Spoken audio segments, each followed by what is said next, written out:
আসসালামু আলাইকুম ওয়া রাহমাতুল্লাহি ওয়া বারাকাতুহু। প্রিয় দর্শক, ওমরা শেষে এক অন্যরকম প্রশান্তি নিয়ে আমি এখন সৌদি আরবের প্রাণকেন্দ্র রিয়াদের রাজপথে। মক্কা আর মদিনার সেই পবিত্র দিনগুলোর স্মৃতি এখনও মনের মধ্যে একদম তাজা। আল্লাহর মেহমান হয়ে কাটানো সময়গুলো পেছনে ফেলে এখন নিজ দেশে বাংলাদেশের উদ্দেশ্যে যাত্রা। বাইরে ঝকঝকে নীল আকাশ আর উজ্জ্বল রোদ, ঠিক যেমনটা রিয়াদের চেনা রূপ।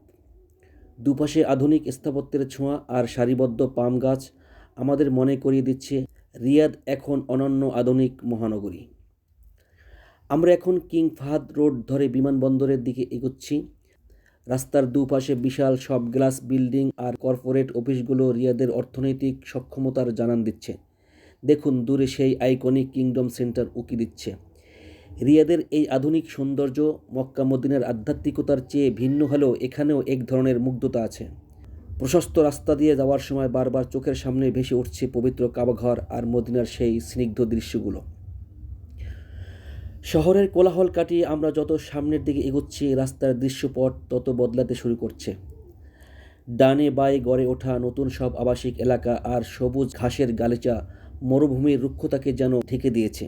সৌদি আরবের ভীষণ 2030-এর অধীনে রিয়াদ যেভাবে দ্রুত বদলে যাচ্ছে, এই যাত্রাপথেই তার প্রমাণ পাওয়া যায়। ওমরা পালনের সময় সৌদি মানুষের যে আতিথেয়তা পেয়েছি তা সারা জীবন মনে থাকবে। এই কয়েকদিন যেন অনেক কিছু বদলে গেছে নিজের ভেতরে। পবিত্র ভূমি থেকে যে ইমানি শক্তি নিয়ে ফিরছি তা যেন সারা জীবন ধরে রাখতে পারি, মনে মনে সেই দোয়াই করছি। গাড়ির মিটার এখন 120 কিলোমিটার ছুঁই ছুঁই। আমরা কিং খালিদ আন্তর্জাতিক বিমানবন্দরের বেশ কাছাকাছি চলে এসেছি। রাস্তার ওপর বিশাল সব সাইনবোর্ডে বিমানবন্দরের দিক নির্দেশনা দেখা যাচ্ছে। ওমরার ক্লান্তি থাকলেও মনের মধ্যে এক বিশাল পাওয়া আর তৃপ্তি কাজ করছে। নিজের দেশে ফেরার টান আর প্রিয়জনদের জন্য মক্কা মদিনা থেকে নেওয়া উপহারগুলো এখন ব্যাগে জমা। দূরে বিমানবন্দরের রাজকীয় টার্মিনালগুলোর নকশা স্পষ্ট হয়ে উঠছে। পাম গাছের দীর্ঘ সারি আমাদের যেন বিদায় জানাতে প্রস্তুত। প্রতিটি যাত্রাই নতুন কোনো গল্পের শুরু।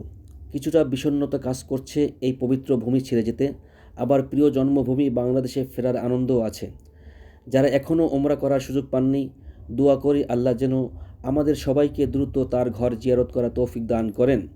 রিয়াদের এই পথ চলা শেষ হচ্ছে এয়ারপোর্টে এসে, কিন্তু এই সফরের স্মৃতিগুলো অন্তরে গেঁথে থাকবে চিরকাল। শীঘ্রই দেখা হবে বাংলাদেশে। আল্লাহ হাফেজ।